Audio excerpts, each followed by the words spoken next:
check our levels real quick. Testing 1, 2. Oh, that's perfect. Look at that. Check. We're 1, great. 2. Yeah, we're great. That really is working. Okay, so what are we doing? this right here, this is what I'm doing. We're going to talk about what you're doing too. I'll talk about what I'm by the way, doing. what's your name? I'm Joel, by the way. I'm Joel Cannon. I'm from the Flytrex community podcast. I'm also ATx RC. I'm sure you'll share all of my info and so forth. I brag about you a lot. I think I mentioned you before. I think 4 or 5 times now. Yeah, I hope so. Pretty close friends. I think we're pretty well balanced on our stuff now. Yeah. Very close friends. So. We take good care of each other. So what do you got here? So, well, it's kind of in pieces because I wanted to get started right away. But this right here is, and I'll be very happy to share the links. This is from RC. This is called the HMB 235. It's the version 1 of their frame. They just released a new V2 version of this. But what it is a really great starting race quad. It's 235mm.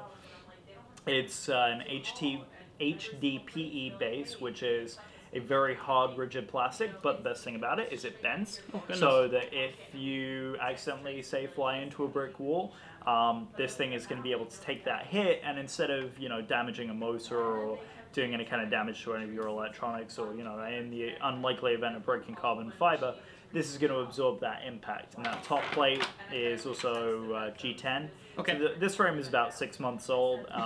And just to show you, I had on the back, these are all the old ESCs. This is the troublemaker right here. So pretty much what's going on is that inside of this ESC, there is a program inside of it. And the program that's running on here is BL Heli.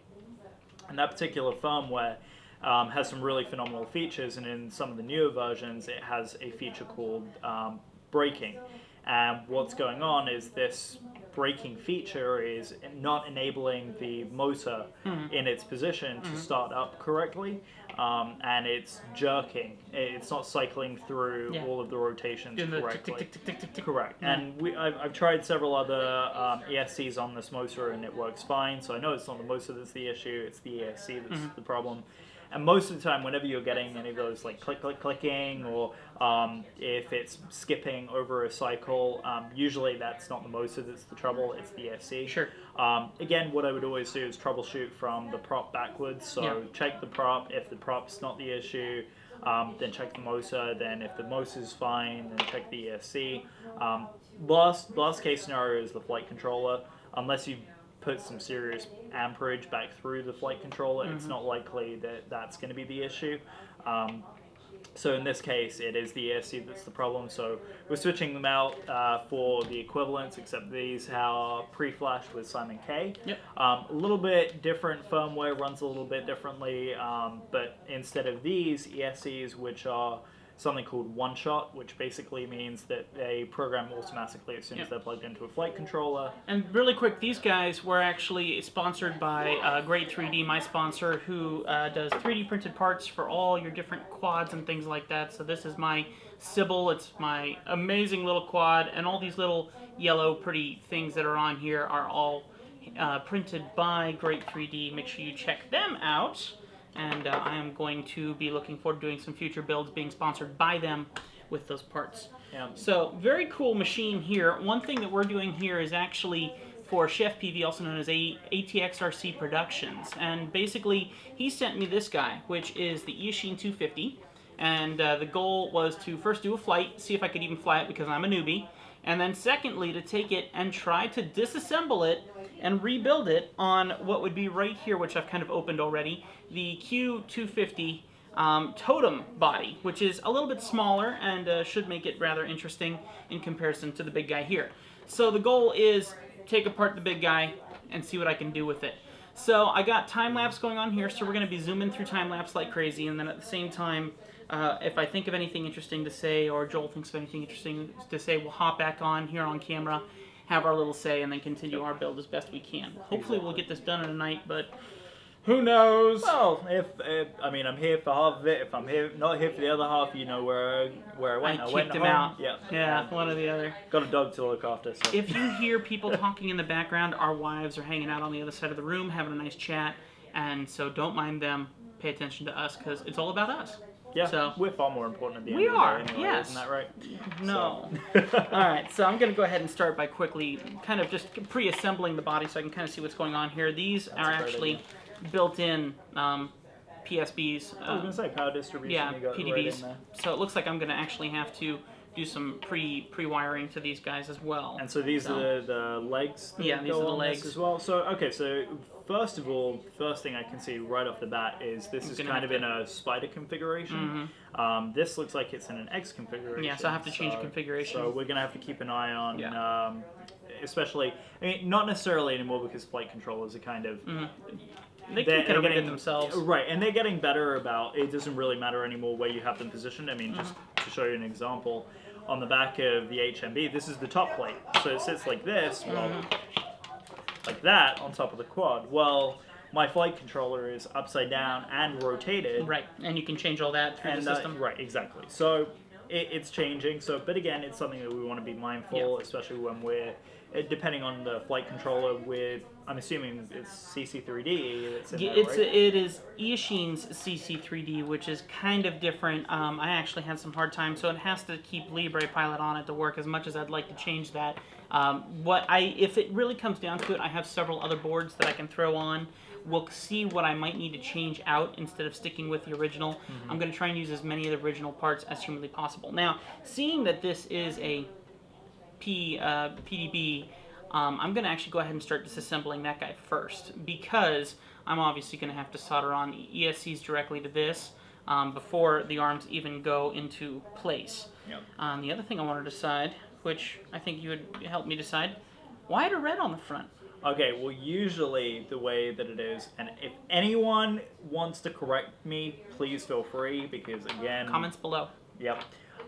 Usually the setup is white in front and red in the back. Okay. And that's just because a lot of the time you'll see that a lot of guys have now got set up LED banks on the front and the back of the quad. Yep. So just kind of like how you would have on a car, you have white headlights and red brake lights.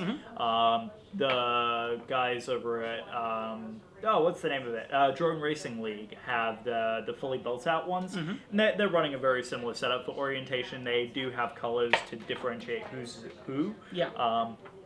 You need some I got it. pliers. I got it. There we go. I was gonna say I have pliers if you need them. I cheat the system and I reverse the prop. Yeah. And again, it all kind of depends on your personal preference as well, because a lot of people run different color props front and back. I mean, we're both running Dal Props. I mean, but most of the time, when you're running FPV, you're not gonna see the props 90% of the time in the camera. So At least you hope not. Well, right. For the most part, the prop color or the arm color is going to be for line of sight orientation. So yeah. Let me borrow that because this one's see, not I budging. told you. And most of the time, I use whenever I'm locking down my props or anything like that. I have it in my crash kit here somewhere. I have Loctite. The blue stuff, don't do the red stuff. Bad things will happen if you use the red stuff. So the blue Loctite thread locker, it just keeps the tops from spinning off. Because I'm one of those guys, I don't use counter-rotating motors. To be honest, it's personal preference. Again, it's totally up to you if you want to do it. Personally speaking, I just have zero interest in using counter-rotating motors. It gets confusing when you're doing the motor Building setup as outright, it is. yeah. So, in my opinion, why bother? Making it more confusing than it really is. Just lock it down in place if you need to use nylon nuts or whatever. Right.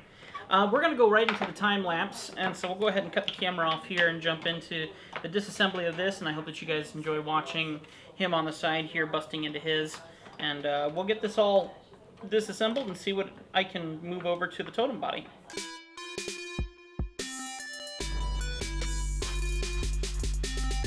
Deluxe with cheese. Deluxe burger basket with cheese and... Culver's Deluxe with cheese. What he says. Oh my goodness, this is so confusing.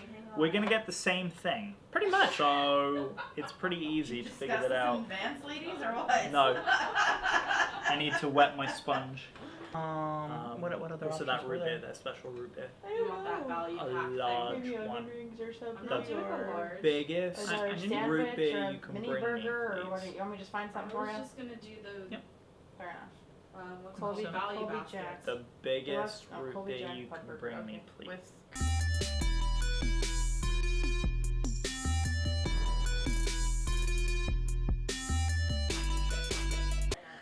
So I'm actually at the next stage of my process. My power distribution board is now sorted up to the XT60 leads that I now have plugged in. I'm going to be mounting it this way round under here, like that, with the power leads probably going to push this sideways here like that, and that will come out of the on the other side of the VTX. So yeah, that's kind of the idea as of right now. Probably just sit above where the video transmitter is right now. But the advantage is you can kind of play around with where everything goes and tinker around. So I'm going to play with the positioning here a little bit. May come out on the side here like that. But again, you may hit a prop doing that. So again, we'll play with that a little bit. I've still got to unpack all of those, measure out where I want the cabling to come in. And then from there, once I get that all set up, then I can start plugging the plug up the power distribution, and I'm going to test motor direction before I do anything, because of course that is going to be very, very important here in the next few minutes.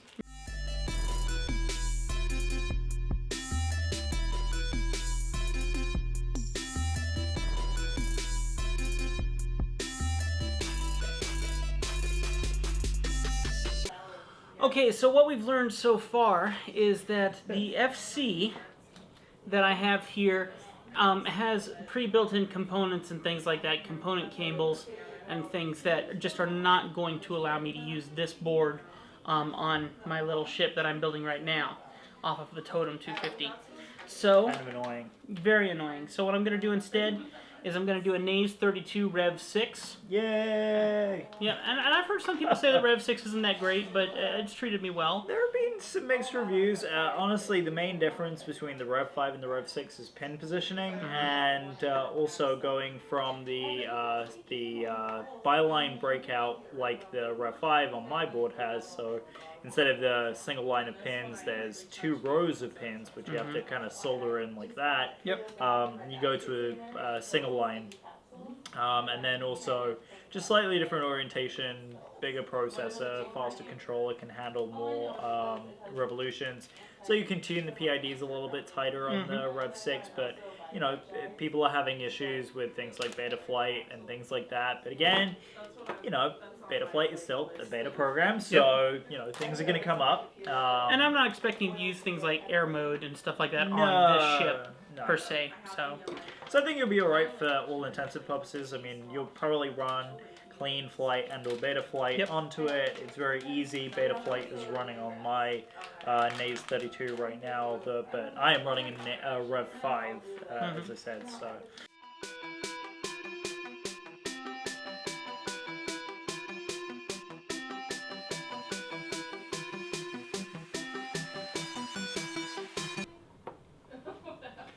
The girls are back.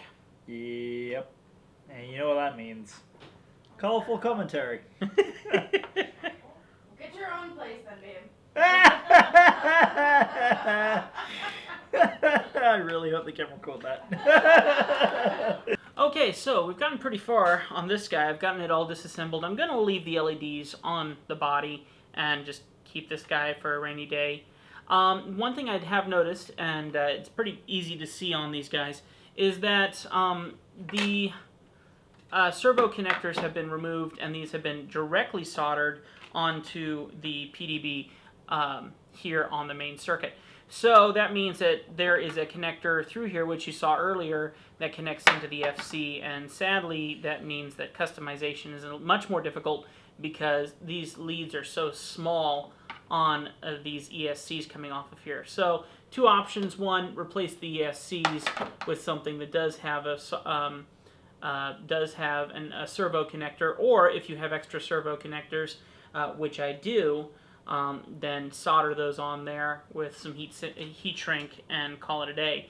That's a lot of extra work. I'm thinking that's what I'm going to have to do because I want to save as much of the parts on this little ship as I possibly can and just move them over to the Totem 250.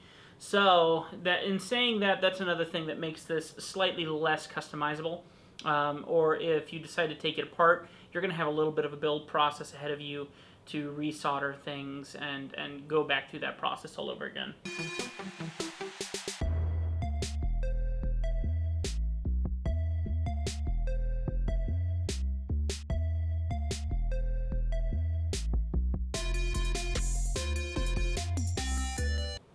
So yeah, I know that I have a Red Bull at 12:45 in the morning. Don't judge me. This stuff never even affects me anyway. I think I'm always hyper, and basically this stuff keeps me balanced. I don't know. So anyway, all the arms are now mounted with the motors and ESCs on there. So this guy is now ready to go onto the flight controller, and we need to figure out which ESCs go to which bays. So what I'll need to do is hook it up to my computer here in a minute and program it. Everything is about ready though, so all the main power supplies are done. Oh, the one thing I need to do next is take some heavy gauge and mount right here my XT60 for plugging in batteries, and then we'll give it a test and see if it turns on and if everything behaves okay. We'll calibrate it, and then maybe I'll take it for a quick hover test, but no maidening until maybe tomorrow, which hopefully that will be in another video that you guys are going to see if the weather permits. We'll see.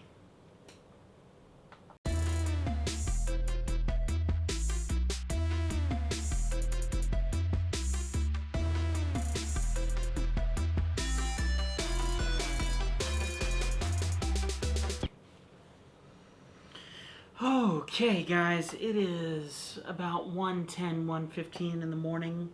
I really need to be going to bed because I gotta wake up early for this video shoot tomorrow. But so far so good. I have installed my cable that's gonna be for the battery, and I'm thinking I'm probably gonna do underneath for the battery mount, so it'll probably be something like this. I'm hoping I made the cables long enough.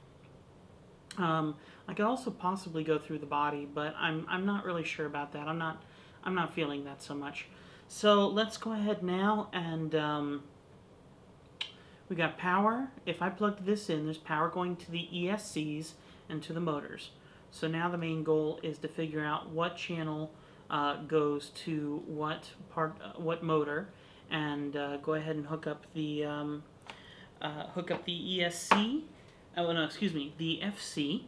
So what I'll go ahead and do is try and plug this into the computer here and see if I can quickly sort that out. Whoops. And go from there. I think we're kind of nearing the finish line to getting this guy set up. And then finally, the only other thing I can think that I need to do is to make a pin for PPM. But I don't need to do that until last. So this guy, once again, is going to go on top like this and mount down here just like that. So all I got to do now is just go ahead and plug them all in and see which one runs what, and then this guy should be ready to do LOS, or line of sight flying, which will be kind of cool because I can take it for a spin tomorrow at the video shoot. So let me go ahead and try that now. First off, I need to go ahead and take the cable that's charging my cell phone right now, and my cell phone's 39%, so I'm doing good there. And we're going to go ahead and plug this bad boy in here, and it should light right up. There we go.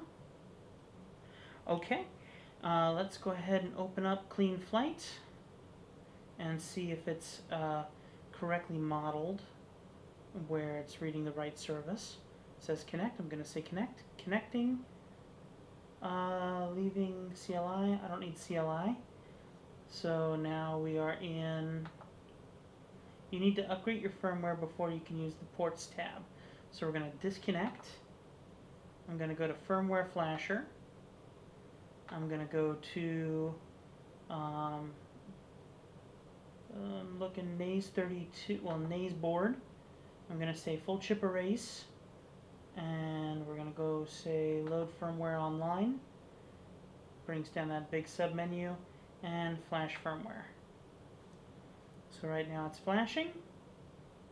Sorry I'm not sharing my screen. I'm a lazy bum. I don't feel like recording it. It's a lot of editing after the fact. There's a million videos out there showing how to do all this already. Tons of great people, especially guys like Painless360. I definitely suggest it.